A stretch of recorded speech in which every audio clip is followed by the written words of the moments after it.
Bismillahirrahmanirrahim. Assalamualaikum warahmatullahi wabarakatuh. Innal hamdalillah nahmaduhu wa nasta'inuhu wa nastaghfiruh wa natubu ilaihi wa na'udzu billahi min shururi anfusina wa min sayyiati a'malina. May yahdihillahu fala mudhillalah wa may yudlil fala hadiyalah. Wa asyhadu an la ilaha illallah wahdahu la syarikalah wa asyhadu anna Muhammadan abduhu wa rasuluh salawatu rabbih wa salamuhu alaihi wa ala alihi wa sahbihi ajmain. Amma ba'd. Ma'asyiral muslimin wal muslimat, a'azzani Allah wa iyyakum. Tidak henti-hentinya kita selalu bersyukur kepada Allah Azza wa Jal karena pada kesempatan pagi yang cerah ini kita kembali diberi kekuatan, kesempatan, taufik dan hidayah sehingga kita bisa menjalankan aktivitas ibadah kepadanya dengan sempurna, baik ibadah puasa, ibadah tahajud, ibadah salat tarawih, ibadah membaca Al-Quran dan rangkaian ibadah-ibadah yang lainnya. Ini semua adalah karunia dari Allah Subhanahu wa taala yang harus kita syukuri. Salawat dan taslim semoga tetap tercurahkan kepada junjungan kita Nabi besar Muhammad sallallahu alaihi wasallam, kepada seluruh keluarganya, para sahabatnya dan umatnya yang setia mengikuti tuntunannya sampai hari kiamat. Ma'asyiral muslimin wal muslimat, a'azzani Allah wa iyyakum. Dan tidak terasa, alhamdulillah kita sudah memasuki 10 hari terakhir bulan Ramadan, yang mana inti daripada bulan Ramadan itu adalah 10 hari terakhir. Maka seorang muslim semakin berakhir bulan Ramadan semakin semangat, sebagaimana seorang yang melakukan perlombaan ketika mendekati garis finish semakin semangat, bukan sebaliknya semakin kendor. Nah, ini yang tidak kita inginkan. Namun kita ingin sama-sama tetap semangat beribadah kepada Allah, terutama di akhir bulan Ramadan ini, karena ada satu malam yang lebih baik dari 1000 bulan, yaitu malam Lailatul Qadar. Semoga kita semua diberi taufik untuk beramal pada malam Lailatul Qadar. Amin ya rabbal alamin. Baik, insyaallah kita akan mentadaburi salah satu surat, atau kita hanya mentadaburi beberapa ayat dari surat Al-Anfal. Jadi kita akan membahas ayat yang pertama sampai ayat yang keempat insyaallah, surat Al-Anfal, surat yang ke-8 ya.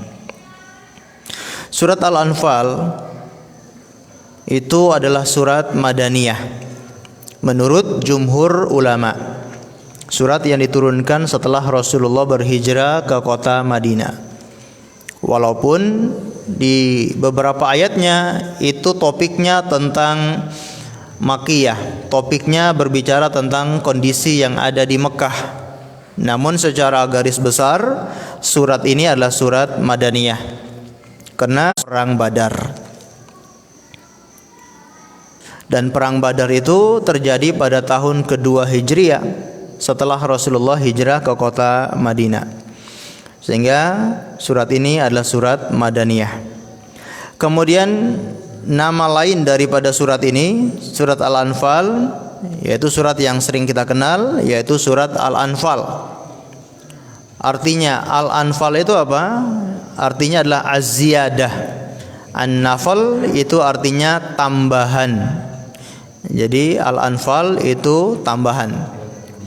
Tapi kalau kita lihat dalam terjemahan Al-Quran, biasanya Al-Anfal itu diterjemahkan dengan harta rampasan perang ya. Namun makna secara kata bahasanya yaitu tambahan.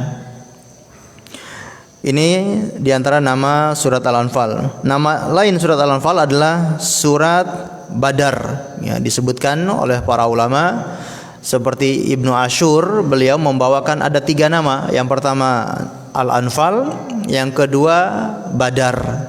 Karena tadi kita singgung bahwa surat ini secara garis besar bercerita tentang perang Badar. Kemudian nama lain dari surat ini adalah surat Al-Jihad ya, surat Jihad. Namun yang masyhur yaitu surat Al-Anfal yang banyak kita kenal dalam mushaf Al-Quran ataupun buku-buku tafsir menamakan dengan surat Al-Anfal. Kemudian sababun nuzul daripada surat ini yaitu disebutkan ada 2 riwayat tentang sababun nuzul surat ini. Diriwayatkan oleh Imam Ahmad dalam kitabnya Musnad, kemudian dari Ubay bin Samit dari Nabi sallallahu alaihi wasallam, atau Ubay bin Samit ini menceritakan tentang kisah perang Badar. Setelah perang Badar, kaum muslimin itu berbeda pendapat tentang pembagian harta rampasan perang. Karena kaum muslimin sebelumnya tidak mendapatkan harta ghanimah sebesar perang Badar. Di perang Badar inilah mereka mendapatkan ghanimah yang sangat banyak. Dan di awal-awal peperangan Rasulullah itu sudah berpesan, man fa'ala kadza falahu kadza. Barang siapa yang melakukan begini maka akan mendapatkan balasan begini. Barang siapa yang membunuh orang musyrik, membunuh orang kafir, nanti akan mendapatkan harta ghanimah ini. Barang siapa yang membunuh sekian mendapatkan harta ghanimah sekian. Maka terjadilah perang dan anak-anak muda berada di barisan yang depan dan yang senior berada di barisan belakang. Sehingga senior ini hanya sebagai pertahanan, sedangkan yang menyerang itu anak-anak muda. Tentunya yang barisan depan yang banyak membunuh orang-orang kafir, sedangkan barisan belakang mereka hanya pertahanan saja. Maka anak-anak muda ini ketika dapat harta ghanimah, mereka tidak mau memberikan kepada yang senior. Kan kata Rasulullah, siapa yang membunuh dia yang dapat harta rampasan perang ini dan itu. Nah, ini kami yang membunuh orang-orang kafir. Sedangkan orang-orang senior ini tidak membunuh orang kafir sama sekali karena mereka berada di barisan belakang. Kata orang-orang tua ini, para senior, kalian itu bisa menyerang karena ada kami. Kami yang membackup, kami yang menguatkan dari belakang sehingga kalian bisa menyerang orang-orang kafir. Kata anak muda, tidak, ini kami yang membunuh, jadi kami yang berhak mendapatkan harta ini. Terjadilah perselisihan di antara sahabat. Maka mereka bertanya kepada Rasulullah sallallahu alaihi wasallam. Allah pun menurunkan surat ini. Yas'alunaka 'anil anfal. Mereka bertanya kepadamu tentang al-anfal, harta rampasan perang. Katakan harta rampasan perang itu milik Allah dan juga Rasulnya. Yaitu terserah Allah mau dibagi model apa, mau dibagi seperti apa, itu ya aturan dari Allah Subhanahu wa taala dan juga Rasulnya. Kalian hanya pasrah menerima pembagian dari Allah dan juga Rasulnya. Ini diantara sababun nuzul. Sababun nuzul yang lain disebutkan juga dari Imam Ahmad bin Hanbal bahwa Sa'ad bin Abi Waqqas ketika perang Badar itu membunuh seorang kafir yang bernama Sa'id ibni Al-As. Membunuh Sa'id ibni Al-As.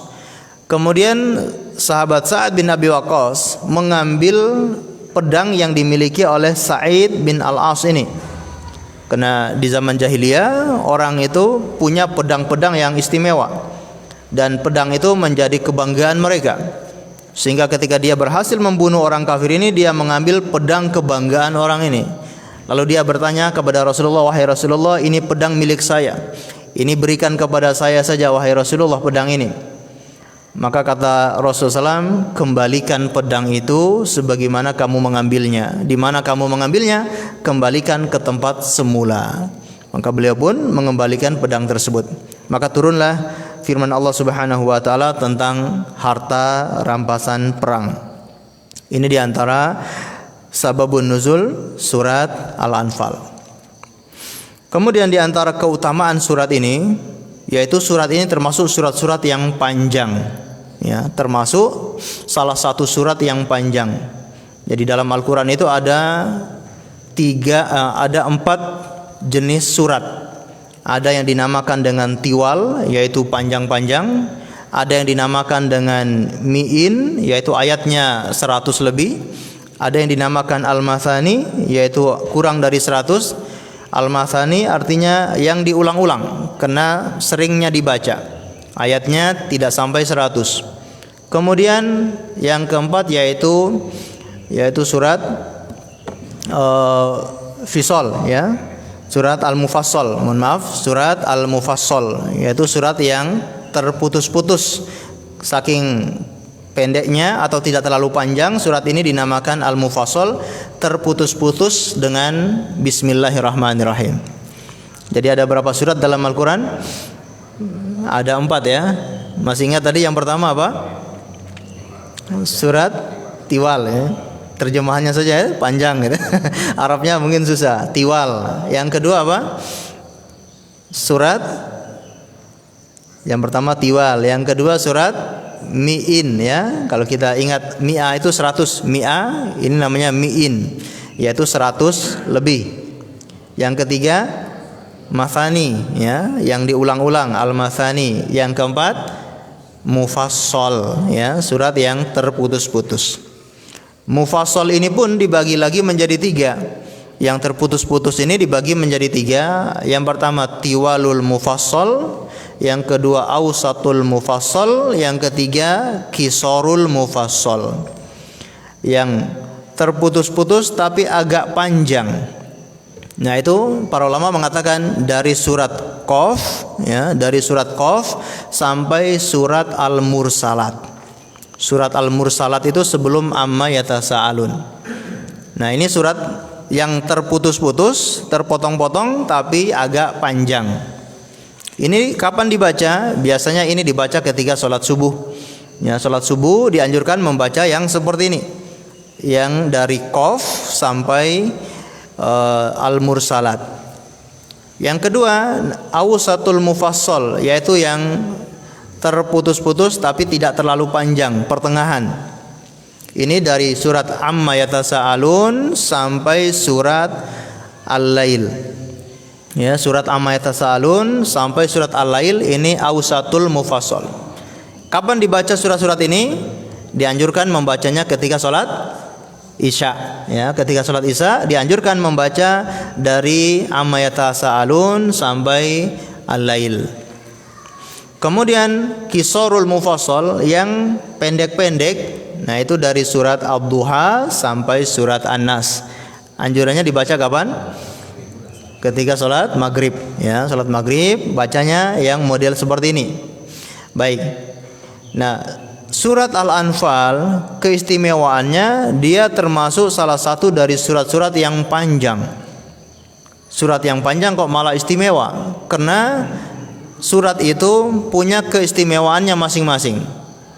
Karena dia ini panjang-panjang, maka surat-surat ini mewakili kitab Zabur. Jadi Rasulullah SAW pernah bersabda bahwasanya u'titu makana Taurah sab'at tiwal.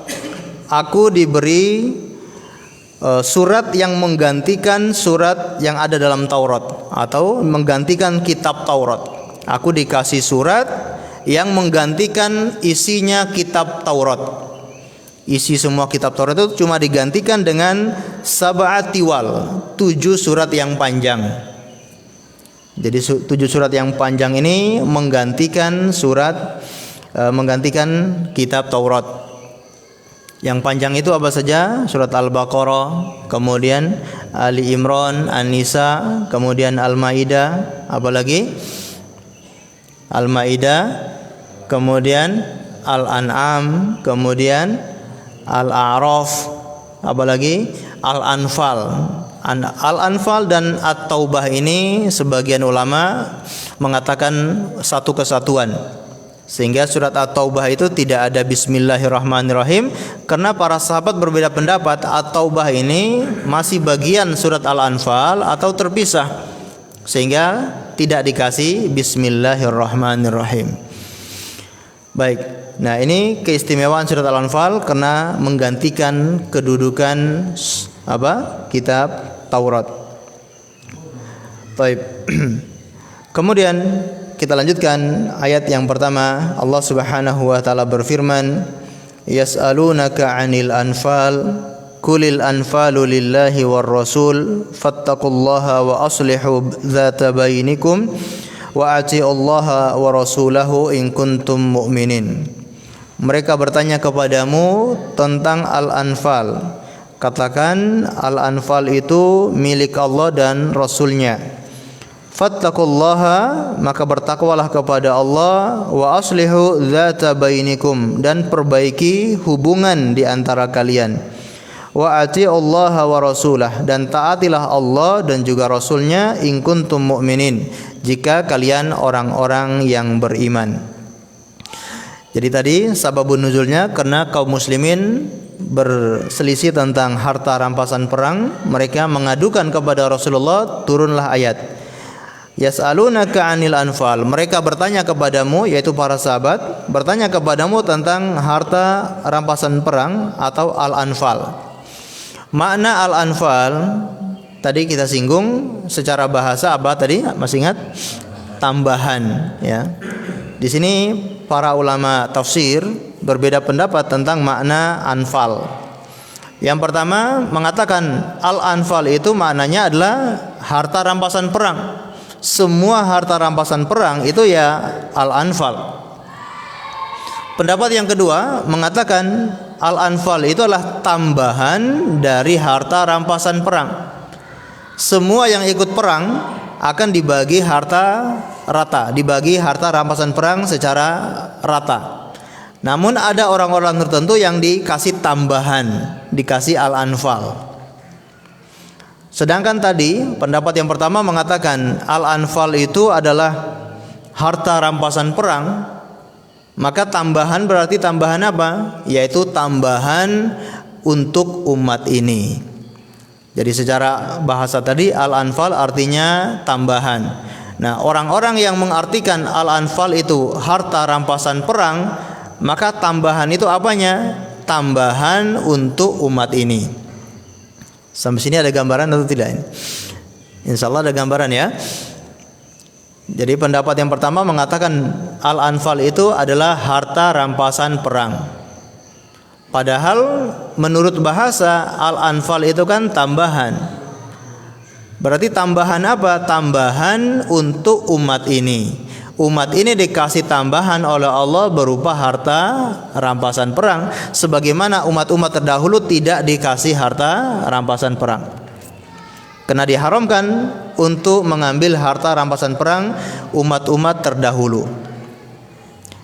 Lalu kalau umat-umat terdahulu bagaimana harta rampasan perangnya? Mereka berperang kemudian menang, dapat ghanimah yang banyak.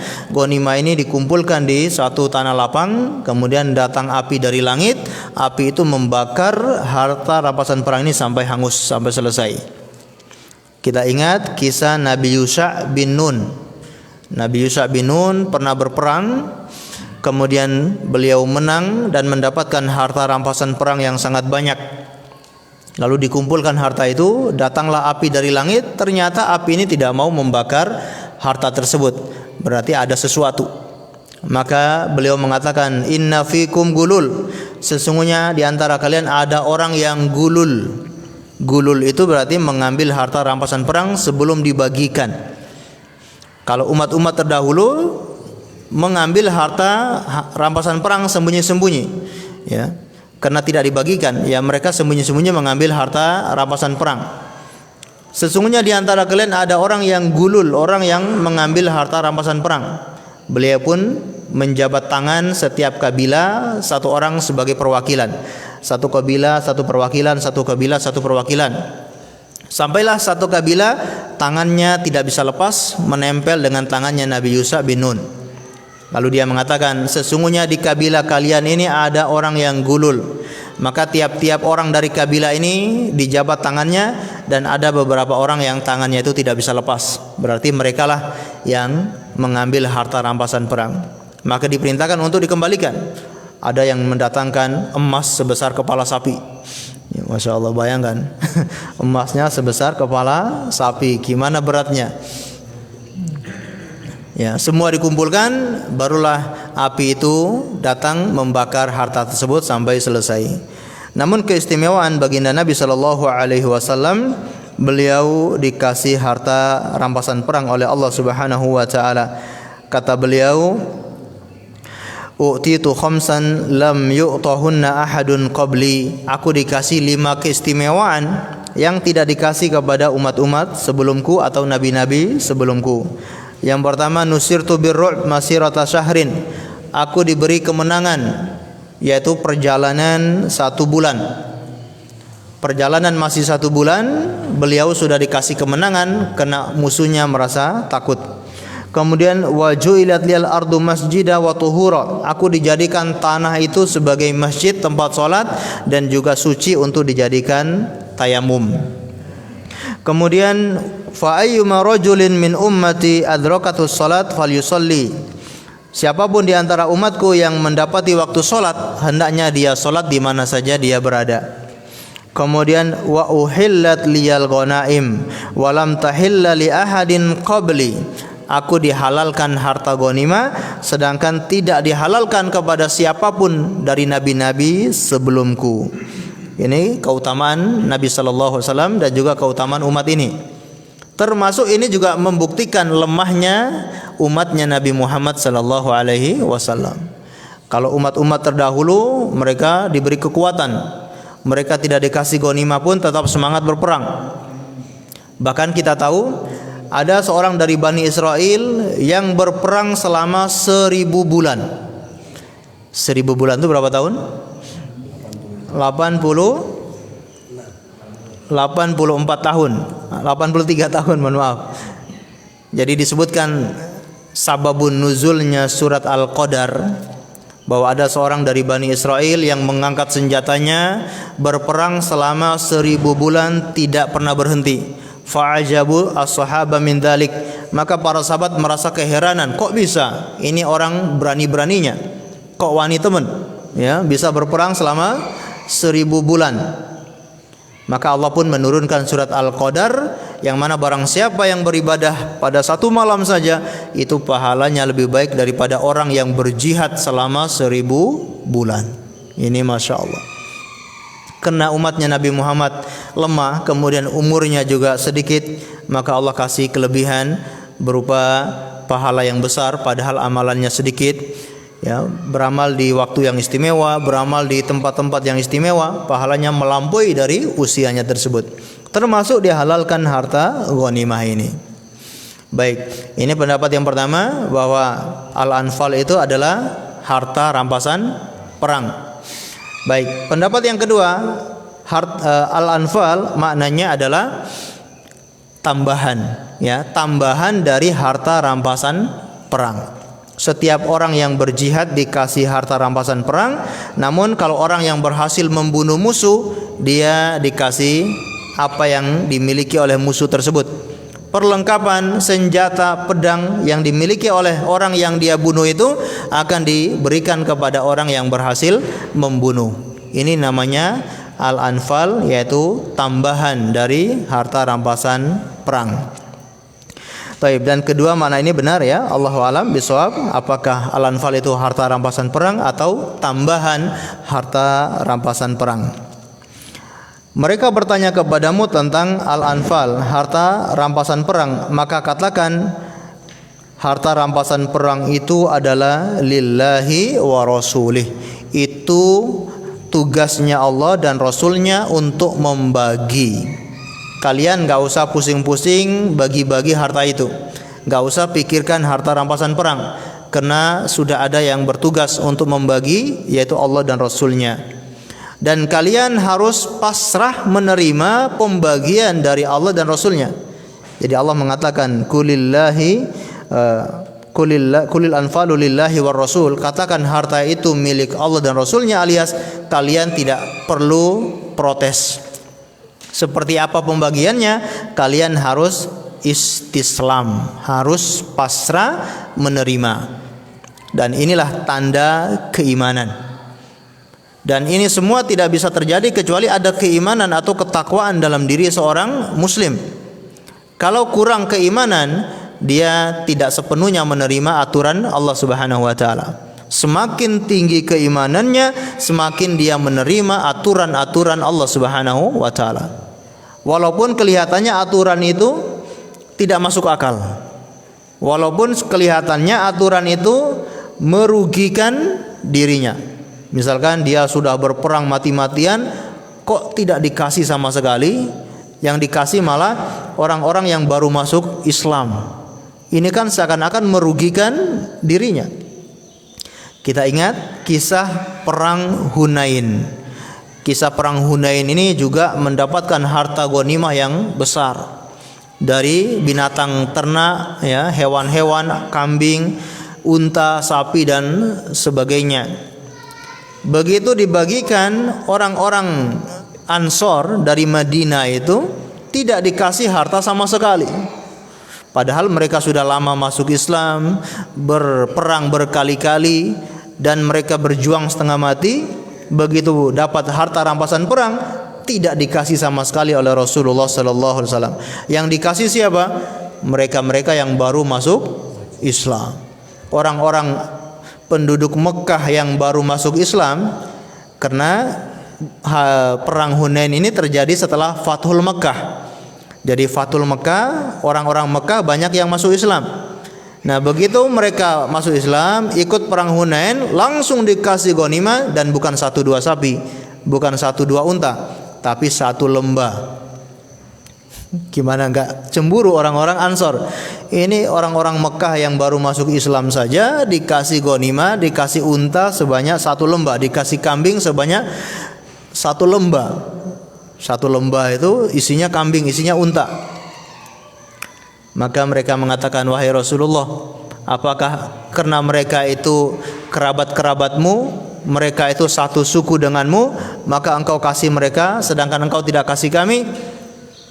Maka Rasulullah SAW mengumpulkan para sahabatnya, kemudian beliau berpidato, ya ma'asyaral ansor, wahai sekalian kaum Ansor, kalianlah yang telah menolong kami, menolong saya ketika kami tidak ada yang menolongnya. Ketika kami berhijrah tidak punya tempat tinggal, kalianlah yang mengayomi kami. Jadi beliau memotivasi kaum Ansor yang telah banyak berbuat baik kepada mereka. Lalu beliau mengatakan, kalian lebih pilih mana? Orang-orang Mekah itu pulang membawa sapi dan juga hewan ternak, sedangkan kalian pulang membawa Rasulullah sallallahu alaihi wasallam. Mana yang kalian pilih? Mereka pun langsung menangis semuanya. Kami ridho dengan keputusan Allah dan Rasulnya. Kami lebih memilih pulang membawa Rasul daripada pulang membawa hewan ternak atau kambing dan sapi itu. Karena ini cara Rasulullah untuk ta'liful qulub, melembutkan hati orang-orang yang baru masuk Islam agar Islamnya kuat. Sehingga terbukti ketika pulang kepada kaumnya, mereka mengatakan, masuklah Islam wahai kaumku. Nabi Muhammad itu memberi harta tidak takut miskin. Akhirnya satu kabilah masuk Islam. Ini lihat strateginya Rasulullah sallallahu alaihi wasallam, luar biasa. Dan beliau menenangkan orang-orang Ansor, karena biar penduduk Mekah itu tidak cemburu ketika mereka pulang ke Madinah. Rasulullah juga pulang ke Madinah, walaupun mereka pulang dengan membawa harta rampasan perang, tapi orang-orang Ansor pulang bersama Rasulullah sallallahu alaihi wasallam. Ini gimana lihat sahabat itu menerima keputusan Allah dan juga Rasulnya. Dan juga terjadi di perang Badar ini, semuanya akhirnya setuju dengan keputusan Rasulullah sallallahu alaihi wasallam. Fattaqullaha wa aslihu dzata bainikum. Maka bertakwalah kepada Allah dan perbaiki hubungan di antara kalian. Dan ini kuncinya adalah takwa. Kalau hati sudah takwa, insya Allah pasrah menerima aturan Allah dan siap untuk berbaikan. Mungkin sebelumnya mereka itu saling bersengketa, saling tidak enak satu sama lain, atau hatinya saling bermusuhan. Karena namanya dunia itu bisa membuat hati bisa bermusuhan dengan sesama kita. Gara-gara ghanimah akhirnya ada perasaan yang tidak suka dengan saudaranya. Maka kata Allah, wa aslihu dzata bainikum, perbaiki hubungan di antara kalian. Dan ini semua landasannya adalah takwa. Kalau orang itu sudah takwa, dia akan rela untuk berdamai dengan saudaranya, walaupun mungkin hak-hak dia jatuhkan, hak-haknya dia itu dia tidak pedulikan. Dan itulah namanya islah. Namanya berdamai itu pasti ada hak kita yang harus kita korbankan. Di antara yang kita korbankan misalkan apa? Harga diri, egois ya, harga diri. Tadi ini kan kisah antara anak muda dengan senior. Yang senior itu disuruh baikan dengan anak muda, berarti dia harus korbankan apa? Harga dirinya, egonya. Namanya senior ya biasanya nggak mau ngalah ya. Ini anak muda baru lahir kemarin kok saya yang disuruh ngalah, nggak bisa. Nah, kalau begitu ya nggak pernah selesai. Anak sama ayah ya.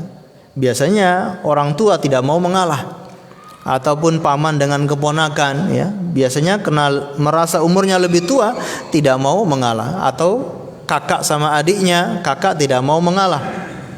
Nah begitu biasanya ya, kalau tidak bertakwa kepada Allah lebih mengedepankan egonya ya daripada untuk perbaikan. Taib, islah ya, memperbaiki hubungan itu sangat mulia di dalam agama Islam. Termasuk orang yang memaafkan orang lain ya, mungkin dia mengorbankan perasaannya, mengorbankan wibawanya, namun kalau dia memaafkan orang tersebut, dia akan mendapatkan pahala yang tidak ada batasannya. Jadi ada 3 amalan yang pahalanya itu tanpa batas. Kalau amalan-amalan biasanya itu dikasih pahala sekian-sekian, 70 ataupun kelipatan 700 ya. Tapi 3 amalan ini pahalanya itu tidak terbatas. Karena 3 ini amalan-amalan yang memang berat, butuh perjuangan. Yang pertama adalah amalan puasa ya. Puasa kita ini tidak ada batasannya. Kata Allah Subhanahu wa taala, illa shaim fa innahu li. Semua amalan itu dikasih balasan kecuali puasa. Puasa itu milik saya dan akulah yang akan membalasnya. Tidak dikasih tahu berapa yang akan dibalas. Ini menunjukkan tanpa batas. Amalan yang kedua yaitu bersabar. Sabar ini amalan yang tidak ada batasnya. Innama yuwaffas sabiruna ajrahum bighairi hisab. Sesungguhnya Allah membalas orang-orang yang bersabar itu tanpa hisab. Tidak ada hitungannya, tidak ada patokannya, berarti balasan sangat banyak. Dan yang ketiga adalah yaitu amalan memaafkan orang lain. Memaafkan orang lain, Masya Allah, ini balasannya tidak terhingga. Makanya kata Allah Subhanahu wa taala, wa inna sa'ata la'atiyatun fasfahis safhal jamil. Sesungguhnya hari kiamat itu akan datang kepada kalian, maka lapangkanlah dadamu ya, karena orang yang memaafkan, melapangkan dadanya, maka balasannya tidak terhingga. Taib. Dan orang yang memaafkan orang lain, dia akan merasakan ketenangan dalam hidup dibandingkan dengan orang yang tidak memaafkan orang lain. Walaupun dia hidup dalam kenikmatan, pasti hatinya tidak tenang. Ya Pak ya. Makanya ketika Allah memasukkan orang-orang ke dalam surga, terlebih dahulu hatinya dibersihkan dari permusuhan. Allah sebelum masukkan hamba-hambanya ke dalam surga, Allah bersihkan terdahulu hati mereka. Wa naza'na ma fi sudurihim min ghillin. Kami cabut dalam hati mereka perasaan benci, perasaan dengki, perasaan yang tidak enak kepada saudaranya. Semuanya dicabut oleh Allah. Tujuannya apa? Agar menikmati surga itu dengan puas. Tapi kalau orang itu tidak memaafkan orang lain, hatinya ada sesuatu dengan saudaranya, walaupun dia hidup dalam kemewahan, hatinya tidak akan tenang. Jadi kita diperintahkan untuk memaafkan saudara kita, walaupun itu butuh untuk mengorbankan hak-hak kita. Namun seorang muslim dia lebih mengedepankan untuk berdamai dengan saudaranya. Wa atiullaha wa rasulahu in kuntum mu'minin. Dan ini poinnya. Dan taatilah Allah dan juga Rasulnya jika kalian betul-betul orang-orang yang beriman. Semakin besar keimanannya, semakin dia mentaati Allah dan Rasulnya. Tapi semakin berkurang keimanannya, semakin kurang dia mentaati Allah dan Rasulnya. Maka kata Allah Subhanahu wa taala, jika kalian beriman, berarti kalau orang yang tidak taat kepada Allah dan Rasulnya, imannya ada masalah. Jadi orang yang beriman itu selalu mentaati Allah dan Rasulnya. Tadi kita sebutkan, walaupun hal-hal yang tidak masuk akal, walaupun hal-hal yang membuat haknya tidak dia dapatkan, tapi dia lebih mendepankan untuk taat kepada Allah dan juga Rasulnya. Karena agama Islam itu adalah taat dan patuh, istislam, sami'na wa ata'na, kita dengar dan kita taat. Jadi agama Islam itu bukan seperti prasmanan. Mungkin kita pernah menyinggung ya. Berislam itu tidak seperti prasmanan. Yang dia suka dia ambil, yang tidak dia suka dia tinggalkan. Itu bukan orang Islam. Orang Islam itu betul-betul kafah, yaitu menerima semua aturan Allah, baik yang enak-enak maupun yang tidak enak, semua diterima. Itu orang Islam, istislam. Jadi bukan prasmanan. Walaupun prasmanan itu boleh atau tidak? Boleh ya, makan prasmanan ya. Yang suka rendang, yang suka sate, ya dia ngambil apa yang dia suka. Tapi kalau beragama harus diambil semuanya, harus diterima semuanya, barulah Islamnya bisa sempurna. Baik, ma'asyiral muslimin dan muslimat, azanillahu wa iyyakum. Kemudian ayat selanjutnya Allah mulai bercerita tentang ciri-ciri orang-orang yang keimanannya itu sampai tingkat sempurna. Dan ini menjadi evaluasi bagi kita semuanya, apakah kita termasuk orang-orang yang imannya sudah sempurna atau imannya masih setengah-setengah. Apa ciri-ciri mereka?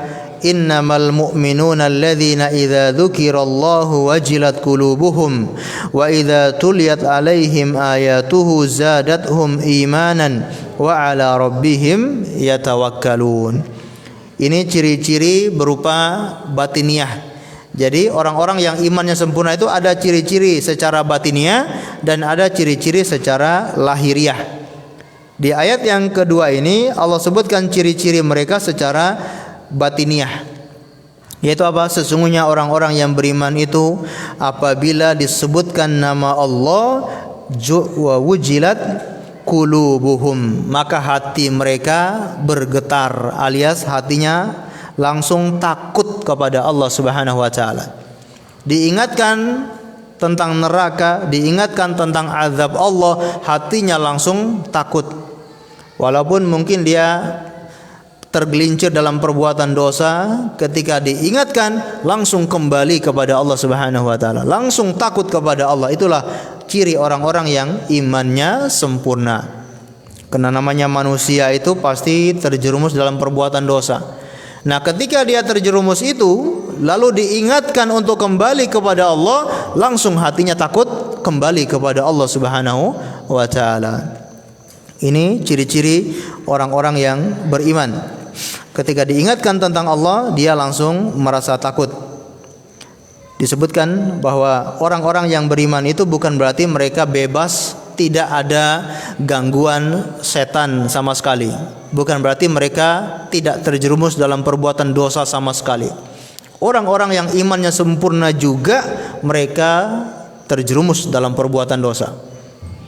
Tapi ketika mereka terjerumus, langsung ingat kepada Allah Subhanahu wa taala. Baik. Kemudian ma'asyiral muslimin dan muslimat, a'azzani Allah wa iyyakum. Ini ciri-ciri orang-orang yang beriman, ketika diingatkan langsung kembali kepada Allah. Kita ingat kisah seorang di Bani Israel yang ingin berzina, bahkan dia sudah berada di posisi untuk berzina. Kisah 3 orang yang terjebak dalam gua. Salah satunya orang yang sangat suka dengan sepupunya. Kemudian dia sudah pengen berzina dengannya, namun perempuan ini mengatakan, "Ya fulan, ittaqillah, wahai fulan, bertakwalah kepada Allah. Jangan engkau membuka cincin yang bukan hak kamu." Alias jangan kamu membuka berzina, membuka atau memasukkan sesuatu yang bukan hak kamu. Seketika itu orang ini langsung takut kepada Allah Subhanahu wa taala, meninggalkan perempuan itu dan meninggalkan harta yang dia kumpulkan. Ini ciri-ciri orang-orang yang imannya sempurna. Walaupun dia sempat terjerumus, tapi kalau diingatkan tentang Allah, hatinya langsung takut kepada Allah. Taib. Jadi bukan malah mencari-cari alasan ya. Kamu ini kenapa kok enggak sholat berjamaah? Iya, saya ini banyak kesibukan ya. Ini malah mencari-cari alasan. Namanya alas itu sudah ombo, tapi alasan lebih ombo. Ya. Alasan wes ombo, tapi alasan luwe ombo. Ya.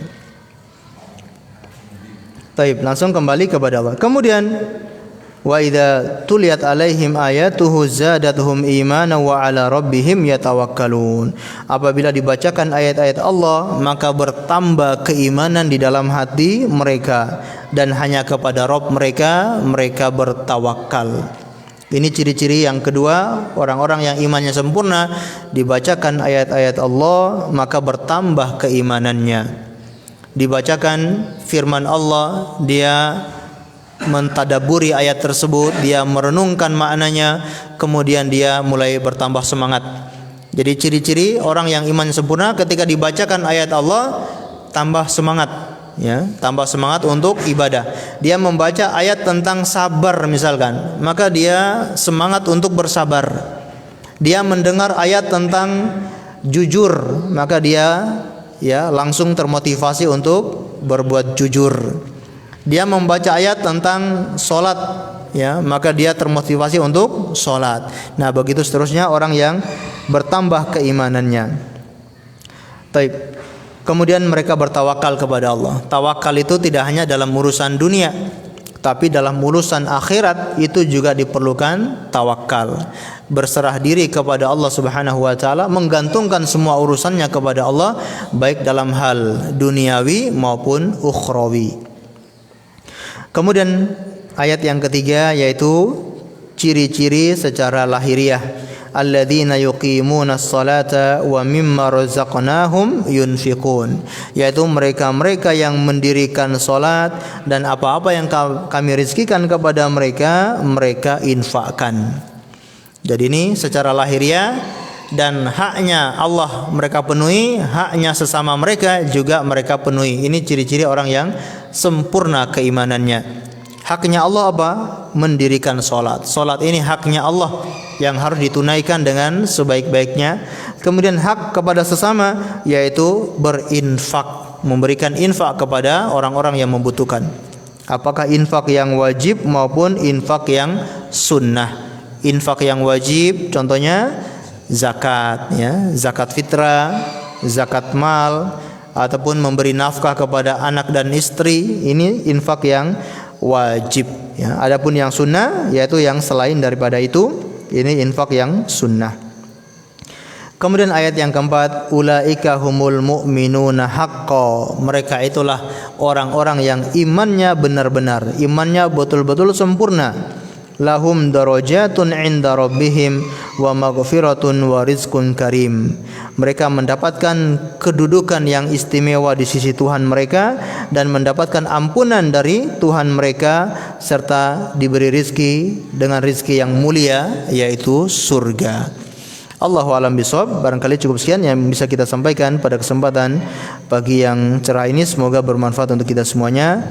Dan mudah-mudahan ini sedikit tentang surat Al-Anfal agar kita termotivasi untuk mempelajari surat Al-Anfal, ya. Kita membaca terjemahannya dan juga mempelajari isi kandungannya atau tafsirnya. Allahu a'lam bishawab. Barangkali cukup sekian. Mungkin sebelum kita akhiri ada yang ditanyakan atau ada yang kurang jelas? Nah.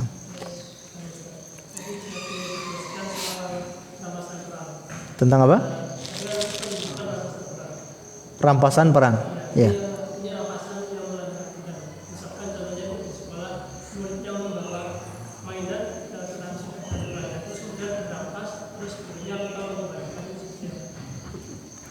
muridnya bawa mainan, kemudian gurunya merampas, ya, rampasan perang. Ya, ya. Rampasan murid. Ya. Ya, merampas kemudian lupa dikembalikan. Baik, maka dikembalikan ya.